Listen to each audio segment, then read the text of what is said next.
The meeting's called to order at 6:07. And do I report out from? Yes. So this is reporting out from closed. With regard to student case 2310, we had a motion by trustee Potmasil, second by trustee Lopez Pardo, and carried unanimously. Say more than that? For a request for stipulated. A request for stipulated suspended expulsion. And then with regard to student case 2311, we had a motion by trustee Romo Flores, seconded by trustee McAllister, and carried 3 ayes to 2 noes. In favor to accept the request for expulsion. All right. Do we have any adjustments to the agenda? We do. Really bad news is the band isn't going to be here tonight. Mr. Natelli is pretty sick, and he was going to try and tough it out, but I told him to stay home. So we'll put them on for the future. He had a small jazz ensemble who's going to come play a number for us and talk about what's going on in band. So we'll see that in the future.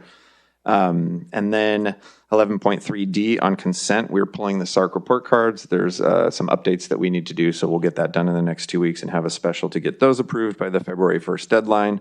There is also some, for lack of a better term, discrepancies with the state. They have portions of the SARCs that they're supposed to populate, and they have indicated they will not be populating them by the statutory February 1st deadline, but that we are supposed to pass them anyway. And one of our trustees, Mr. Potmasil, has been lobbying our local legislator to change that. I don't know if you want to speak to that, Mike, briefly. Just briefly, I did send a communique to our Senator Mike McGuire to ask him to just check this out and see what he could do as far as maybe, well, anyhow, whatever they can do legislatively, or I got a response back. They're looking into it, and I hope that they are able to prompt the CD to get the information back to us and or give us an extension as far as passing the SARC.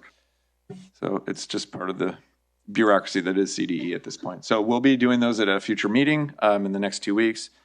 And finally, I just want to point out, it's already in the packet online. There's an updated contract from AEP, Acosta, around ethnic studies that reflects a little bit more time and dollars going into potential board trainings for this semester. So.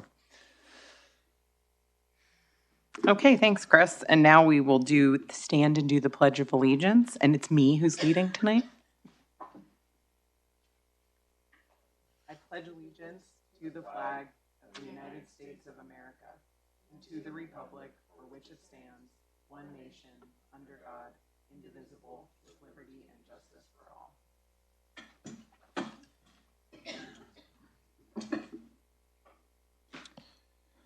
Okay, next we will be recognizing our outgoing board president, Mike Potmasil.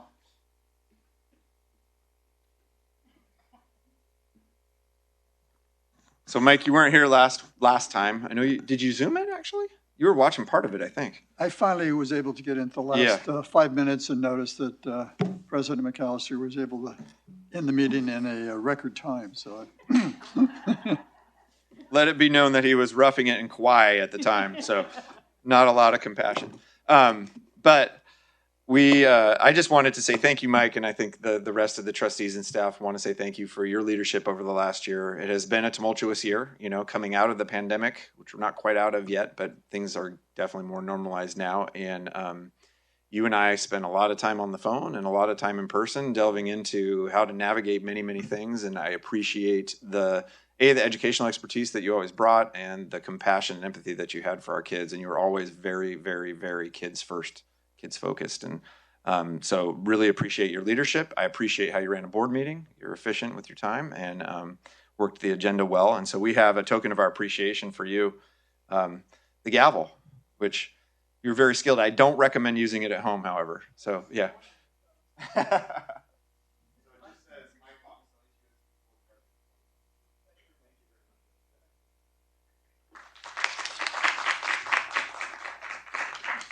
Mike, I just want to add that I really appreciated your leadership over the last year. It was awesome being your vice president, and the expertise and care and attention to detail that you bring to everything that you do has been a really great example for me, and it's something I really appreciate on the board.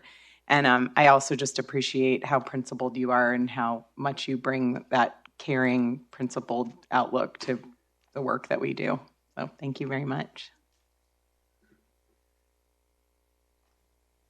You're not leaving, but I do Yeah, he's still here. But I Yeah. do want to thank you for just your leadership and for being such a champion for equity, meaning that you're looking out for all students, which I so appreciate.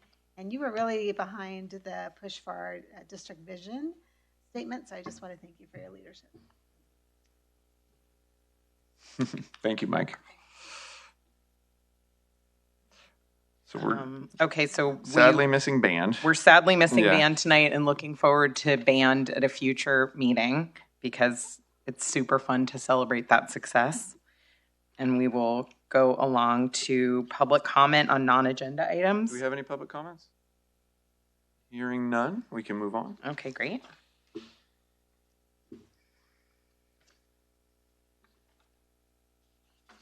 My script is not cooperating tonight. Here you go. Okay, so can I have a motion to approve the consent agenda? Again, without 11.3D. Again, without 11.3D. I'll move that we approve the agenda, consent agenda. All in favor? Aye.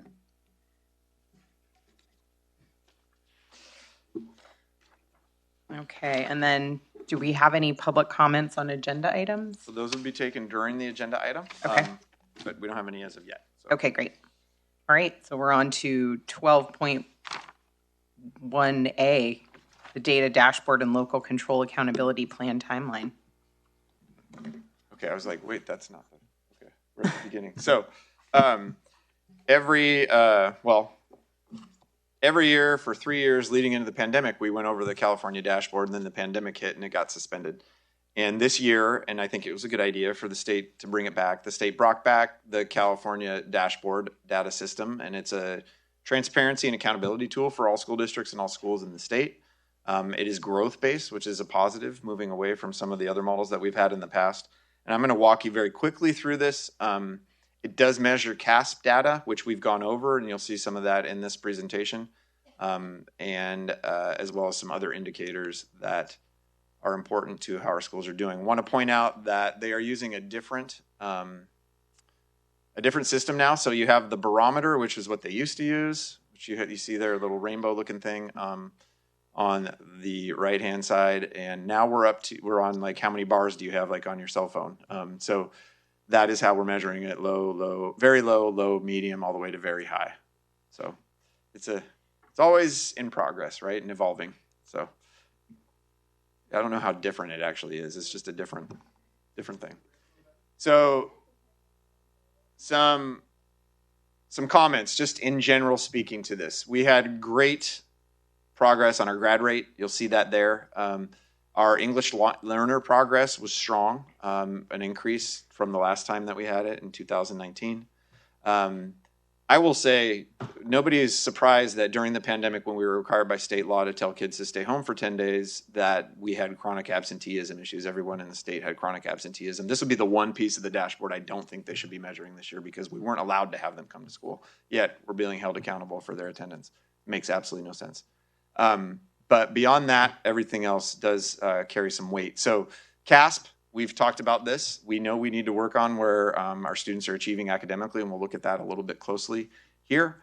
And then suspension rate is another thing we want to work on. We do recognize that last year, coming out of distance learning and back into the school, getting back into routines and realizing you don't go to school in bed in your pajamas anymore was rough for some kids, and there were some behaviors that corresponded with that we had to work through, and we continue to. So, and we'll talk about services that we have to address that. So here's our dashboard snapshot. You will note that we did really well in some places and not really well in others, and I've spoken to that. And we'll highlight those as we go. Graduation rate, 97% in HUSD is very high, highest, I believe, in the county, and way higher than the state comparisons. Again, there were provisions to allow for kids to graduate with lesser standards last year on the state minimum. as part of state law. However, it was state law and every school district got to do that. And so we are being measured against our peers in this, and we did a good job, and kudos to specifically the high school staff for working with kids and intervening and making plans to make sure that kids could make it through. English learner progress indicator, you see that we are high, which is a good thing. Our kids are making more progress, significantly higher than anywhere else on that list. We always are pushing forward. We want to do more and better, but this is something to recognize and celebrate that we are improving. And that's a very positive step as we continue to refine our English learner program. And we're EL master planning this year. We'll be having a town hall meeting on February 9th. Is that the right date? I always get the 7th and 9th confused. The 9th, to engage stakeholders around that. And so a constant improvement process that we're engaged in with English learners. And just for clarification, that was the RFEP rate? What says 57? This is the number of students who progressed one level or more on the LPAC. Okay, yeah. Thank you. So it doesn't just use RFEP as a be-all, end-all. It uses kids who are growing, right, and their English knowledge. And that said, it doesn't measure the kids who grew almost one level, right? Like, so they don't count in that percentage. So, yeah, just so you understand the data point. Thank you for that. Yeah. Chronic absenteeism, this, I believe, is defined as kids who missed 10 days or more of school, regardless of excuse. And by state law, they couldn't come to school if they got COVID for 10 days unless they tested negative. So I'm going to just keep going. Unless you have any questions about the chronic, it's not worth talking about from last year. Suspension rate. This is something we continue to work on. We are a small district, and so when there's an event that involves several kids, it's more of a percentage than it is in a larger district, so that sometimes does skew our numbers. But not to say there weren't issues and concerns, and we are working on those. Specifically, we've got the mental health counselors that we've had for the last year and this year that we funded out of COVID dollars, and we are working hard to find ongoing general fund funding for them because we think they make a difference. And other engaging activities like clubs and positive social emotional things for kids to do, not to mention the social emotional curriculum that we're using that I'm going to highlight here at a future slide. So lots of things happening to address this issue and get kids more engaged in school and in a positive way. So something that we continue to watch. Mathematics. This, both math and ELA on the CASP were low. There's no way to put lipstick on that, right? It is an issue, and we need to do better, and we are working hard to do better. This was very low when you look at the state comparison, and it's an area of improvement that we're working on. Again, what we're doing to address this is coming in future slides, so I don't want to belabor that point. But we are outperforming some of the comparison districts.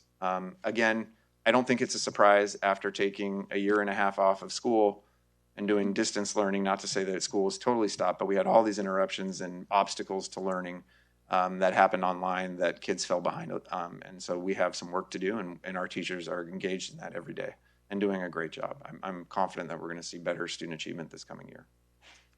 ELA is not at the same level as math, but it's still an area of concern. Again, we are lower than the state, and we're higher than other area districts, but we want to do better, and I'll speak to that in just a moment. So the site-based, so we take this, that was district-based dashboard data. We're going to move on to the site. So you see HES, not going to speak to chronic absenteeism. Suspension rate there was medium, 1.3% at HES, probably represents 2 kids who got suspended. So it's not as if there's a high rate of suspension there. It just ends up statistically being reflected there. English, school level data 4 below. This is, again, HES and Fitch Mountain combined. So don't get confused because the kids at HES don't take the CASP where the kids at Fitch do, which is good. They did well compared to the district. They did well compared to comparison schools. Still not where we want to be. Mathematics was 17 below. And, this was a shining light in the district in terms of kids. We were more or less where we were pre-pandemic, if not higher in some areas. And so FMC specifically, and the teachers at HES preparing them for FMC, staff there did a fantastic job meeting kids' needs. And we were very pleased with how that ended up. That was a bright spot on the cast for the district. English learner progress, very high.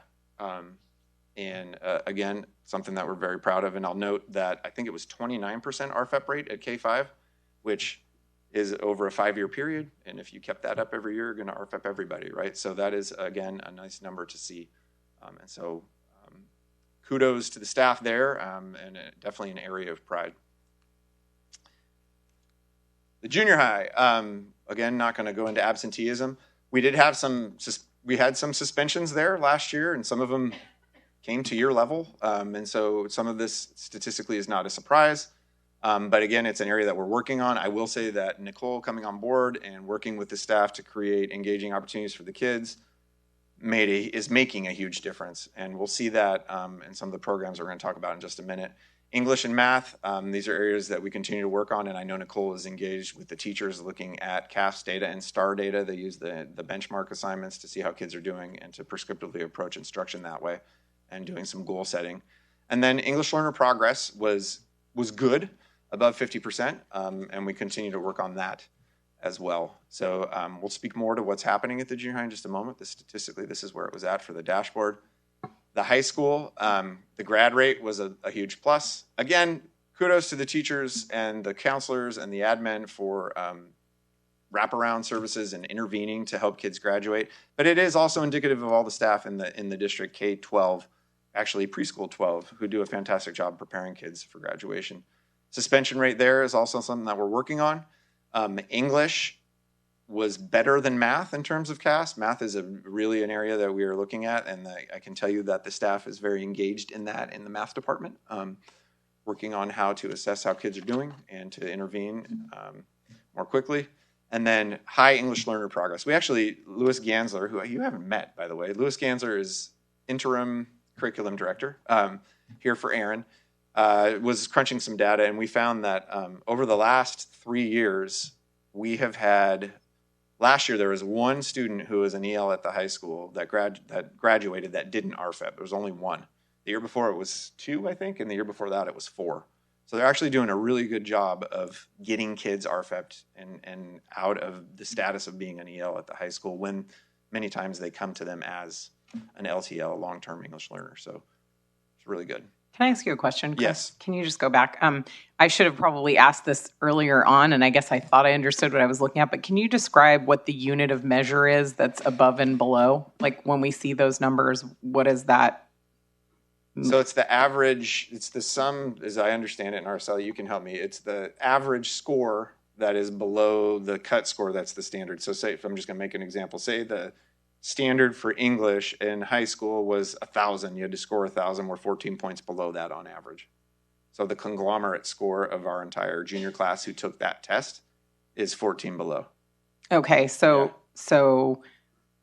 for example, if at grade level was something that's like a score of 1,400 or something like that, that's what it would look like on the CAS report. Yeah, so if it was 1,400, this would be 1,386. Right. Okay. As an average. Okay. Yeah. And that in some cases that's expanded in the notes in terms of sort of like how much does that constitute like how much of an issue is that number? Yeah. So there's in the notes it tells you like what we need to be, because they rate you on the high, low, medium, right? So what we would need to get to medium, what we would need to get to high. Which honestly, I don't put much into the cell antennas. I'm more concerned about kids getting proficient in CASP. Yeah. That's why I liked the color grid better, because like graduation rate, that says very high, and that's a good thing, right? And suspensions is high, that's a bad thing. Exactly. So it's confusing, like, actually. Yeah, that's so true. It's like that's it's not just good reception. Yeah. Exactly. So I prefer the colors, because if you saw that there was green, then you knew we're on the right track. But this is like the same thing, very high. That is they mean very different things. They do. Actually, they're opposite. I hadn't thought of it in that way, but that's a good point. Yeah. And again, it's the dashboard. It's a rate of measure. I'm more concerned about kids succeeding, right? So we can park the dashboard over here and say we want to be every kid at benchmark, right? So that's the goal. So areas of celebration. So We have done this actually when we're doing goal setting, and in my evaluation, when we look at grad rate, it gets confusing. You're going to see that in the next few slides. So for HUSD as a district, our graduation rate was 97%. Then we say our 4-year graduation rate was 97%. And that's important because there's also a 5-year graduation rate, which is a different method of computing graduation rate. You're going to see that in a minute. Our A to G rate as a district, this doesn't count Marcy, this counts Marcy Becerra and the high school, is 56.8%, which is the highest in the county. 18% for Sealed by Literacy, 33% for Golden State Seal. You can see that we are the leader in grad rate, A to G rate, and then we're amongst the leaders for Sealed by Literacy and Golden State Seal. So, yeah, so areas of pride, and kudos to the staff for doing an outstanding job. This is where it gets funky. So this grad rate is a different method of computing grad rate. It says 96 instead of 97. That's okay.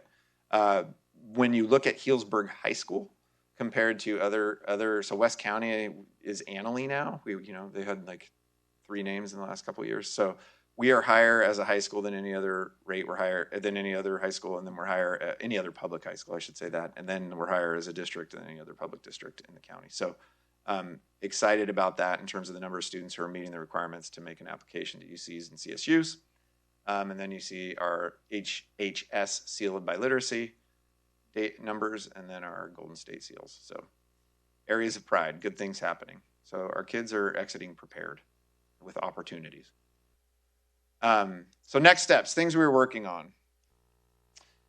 HES, we have MTSS. I forgot my sticky with the exact speech that Diane and we've been crafting. So MTSS is about to kick off with the staff, with the principals next week. And we've been training ourselves on an elevator speech that I don't have memorized yet. But I want to say MTSS is basically a data-driven system and a system of supports for students to do well both academically and social emotionally. All right. And when I say social emotionally, it covers behavioral interventions and their social emotional well-being, their mental health.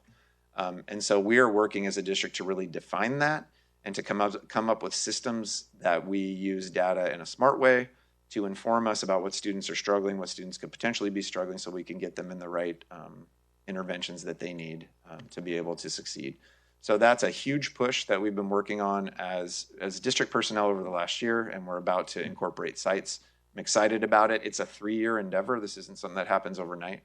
And what I keep telling people is the point of this work is so that if any of us, a site principal, me, the school board, whoever changes, the system lives on, and that it's clear what's to happen. It's not person dependent or personality driven. So that's exciting work and something that's really important that I think is going to meet a lot of our goals and improve outcomes for kids. We have expanded learning happening after school, targeted instruction, reading and math. I do want to give kudos to Tiffany Doherty and Maggie Alcala, who started a Spanish language arts after school program for some of our EL students. And Tiffany she shared with me the other day that she's been tracking their data, and they're actually outperforming in English. The kids who are getting extra Spanish after school are outperforming their growth in English as compared to the kids who aren't. So really exciting things happening there to help kids. Tiffany has also brought in her expertise on the science of reading and is working alongside teachers to bring that into the classroom. So there's a different approach to reading happening. And then we're working on math scope and sequence for the math site action plan and IDT plans that we came up with a few years ago. And finally, Ruler, which we shouldn't gloss over. Ruler has really only been brought on since the pandemic, and Diane and her team have been working with the staff to implement in the classrooms. And I can say at the elementary schools, the social emotional components have really been run with, and the teachers have been very supportive with the kids. So good to see. Fitch, much of the same, MTSS. I'm not going to continue on that, but they also have expanded learning, targeted small group instruction for every grade. In fact, she has 4 teachers going in 4th grade after school. So it is robust, and kids are getting the help that they need. We're continuing to work on math, and that staff really works hard together in grade level teams to look at student data and come up with different ways to try to reach the students with what they're struggling.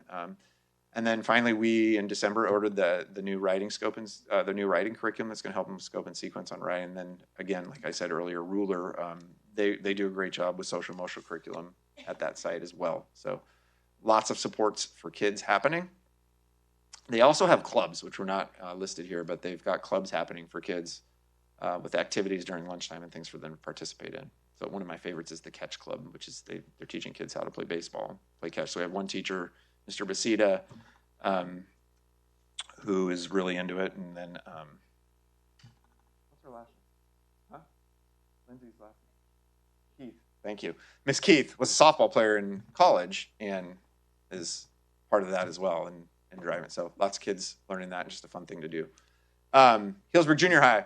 MTSS again, the teachers, like I mentioned with Nicole, have made SMART goals around the CAST data after they analyzed it and are working on that and addressing those gaps that they found.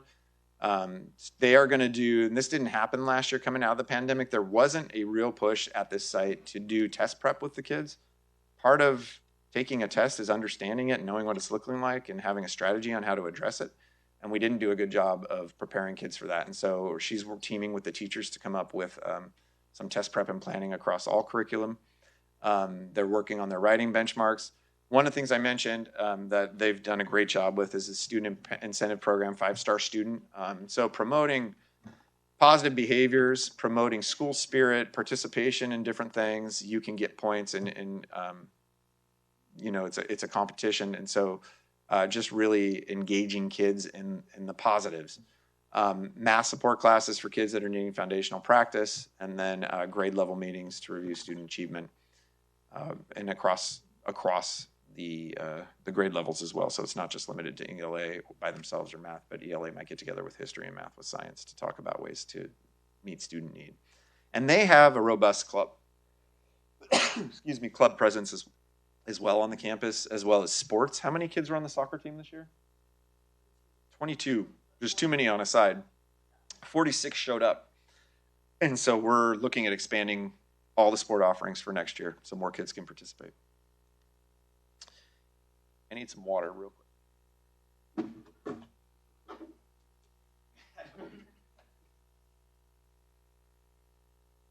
The high school, MTSS as well. In math, we have an IM1 support class, what we found, and this is why we've measured that in the past on the LCAP. When kids don't pass IM1 the first time, in 9th grade, they struggle. So we have a support class to help with that. We have our SOL advisor who works with our LTELs, as well as our newcomers and reclassified students. We have a new structure this year around EL support in classes, so ELD classes that are grade level targeted at the high school, so a 9-10 class and 11-12 class, so they can better target what's going on in their ELA classes. And good things happening there. In tutoring after school for kids that are going for math and English. And then this is the first year that we'll have a full year of doing the STAR benchmark system at the high school, which has been a long time coming. So teachers giving the tests, I believe they're giving it 3 times a year, and then they use the data that they get to see how kids are doing and how they're going to look on the CASP. We are working hard to increase teacher and parent communication. Academic advising happening in the county. I know the counselors are working on overtime with kids. I'm sorry, my throat's really dry. To address some of the DNF rates that we have. And then again, there's common planning time where the departments do work together to spend time analyzing data and then prescriptively approaching their instruction to improve ways that kids learn. And then again, we didn't have clubs mentioned here. There's a huge club presence at the high school, many kids participating, and we continue to add to them. Over the course of the pandemic, we added the Ethnic Studies Club, which has really taken off, and Mr. Acosta Curtis comes in to support and does trainings with. FFA is as big as it's ever been. The participation in sports has been huge. We need to actually have a board presentation on that this year, just so you can see numbers and how things are going. So good things happening for kids and just trying to get them involved in more pro-social things on the campus. So that's a snapshot of us, where we are and what we're doing. Any questions I can answer?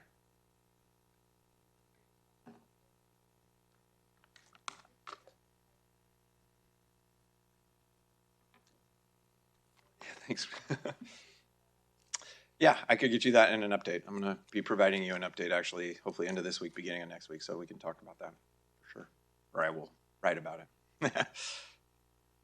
Thank you. I would just like to comment. I mean, you've highlighted, and it is a lot of highlights. You're kind of standing my way for the principals. And I just like to congratulate the four of you, but more importantly, your four staffs, anyhow, the teachers and the support staff at your school. So please spread the word to them. We really appreciate all the hard work they're doing and the fun work that they're doing as well. I wanted to add too that I want to celebrate HES and their Spanish program that they've initiated in the after school. I think we've been talking about it in the past and something that I mentioned before. And I think that when you use students' wealth, which is Spanish for a lot of our families, and you celebrate these students and the language that they've acquired at home, positive things happen. And we see that, right? We're seeing that these students, these EL students are doing much better. They're performing better than their peers. And so I just wanted to celebrate those students, the staff at the site too, part-time, full-time staff there. And yeah, kudos to everyone. You know, one thing I didn't mention that is worth noting is having the parent outreach coordinators, and then we've expanded it this year. I don't remember the title that we came up with. It's parent outreach coordinator plus at the junior high. Makes a huge difference too, just in terms of relationship with parents, them understanding the system, and then getting more involved in the system. And parent involvement is a huge indicator of future academic success for kids. And I'm very confident that that's going to make a difference as well. So yeah, from my time, I think from my time on the board, I'm seeing you know, staff members cultivating like love for learning, right? And I'm seeing that with students, like the initiatives after school and during school for students to engage in reading, to engage in sports, like that's incredible. Like, right? Like as we need to engage as many students as possible early on so that when they're in high school, they're motivated, they're eager to go to college if that's what they choose to do, or like to pursue a different career. So kudos. Thank you.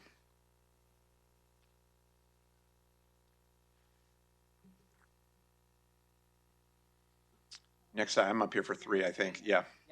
Okay, cool. So now we're on to 12.1B, Acosta Educational Partnership and Scope of Work, and this is an action item. Yes. So we had a contract prior, or proposed contract. Per trustee request, we added some hours potentially for the board to work a little more with Mr. Costa. So you'll see that reflected in the write-up here and slightly more dollars attached as well. So it's a contract totaling nearly $30,000 with Costa Educational Partnership for ongoing equity training, both with teachers, students, us, the trustees, admin, pretty much everybody in the district for this semester. So any questions about the contract? I just thank you for expanding the hours that we all get together and get to have this conversation. And I will move for adoption of this action item. Thanks, Mike. Do I hear a second?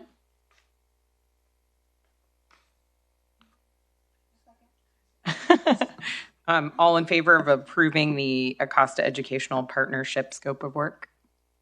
Aye. Okay, that passes. And then we're on to 12.1C, Resolution for National School Counselors Week. So I kind of spoke to what the counselors have been up to. And it's hard to say there's, one job in a school is more important than another, but I can say that coming out of the pandemic, the counselors have been instrumental in working with the kids, meeting their needs, providing, not necessarily, they do provide wraparound services, but finding other entities to provide those services for kids. And so I want to recognize them, and it's a short reso. I'm going to read part of it for you, and just from the bottom of my heart, thank them for the work that they've been doing with our kids. So whereas school counselors are employed in public and private schools to help students reach their full potential, and school counselors are actively committed to helping students explore their abilities, strengths, interests, and talents as these traits relate to career awareness and development. And school counselors help parents focus on ways to further educational, personal, and social growth of their children, and work with teachers and other educators to help students explore their potential and set realistic goals for themselves, and help seek to identify, utilize, and community resources that can enhance and complement comprehensive school counseling programs to help students become productive members of society. Now be it therefore resolved that we recognize them and proclaim February 6th through 10th as the National School Counseling Week in Healdsburg. So be joining schools around the country and state in recognizing the important work that our counselors do. So, and again, they continue to do an incredible job and meet the needs of our kids and help them right where they're at and giving them exactly what they need. So kudos to them. Thank you, Diane, for your coordination with them. We would not see some of those great statistics we just looked at if it wasn't for their work. Beyond this document, do we provide the counselors with anything? Mm-hmm. Yeah, okay. Lots of cheesy swag. Yeah. So we do. Yeah. Cheesy. It's yeah. That's okay with cheesy me. Yeah. It's recognition. So we do. Yeah. And the coffee, sites desserts, do. anything. Exactly. Yeah. So Great. Is this it is usually. Yeah. Is this do we just do a regular motion for this, or do we have to do a roll call vote? Is it a roll call? It's a roll call vote? Yeah. Okay.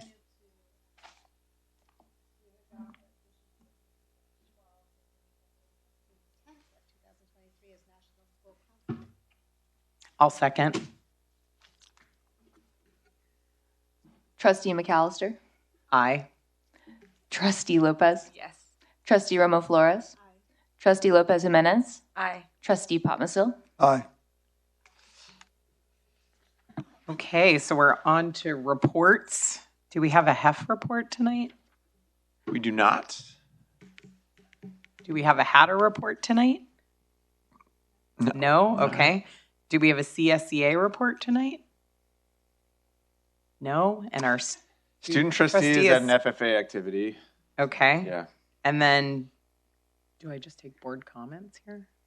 If there's any board or trustee reports. Is there any board or trustee reports? Just a quickie that the high school ELAC met this past week, and Shelley Anderson did an outstanding job on talking about the scholarships and encouraging parents, and I was very pleased. I want to say there was probably 15 to 18 parents there, which is quite unusual for some of our ELACs, and I hope that number continues. So kudos to the school for getting the parents there, and again for Shelley Anderson, and then Francisco, our vice principal, did a thing on SIPSA and got that. One of the things that didn't happen was bylaws, so I've encouraged them to put bylaws first on the agenda next time so we can get those passed and move forward. But it was a good meeting, strong, and I appreciate it, and actually quite a bit of parent participation too, so great. It was good to be there.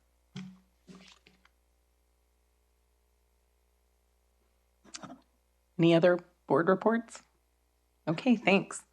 So I think because our agenda is so much shorter, we'll probably go ahead and skip our break. Yeah. And we'll move on to 12.2 school business, 12.2A, a resolution 2313 regarding the sale and disposal of surplus property.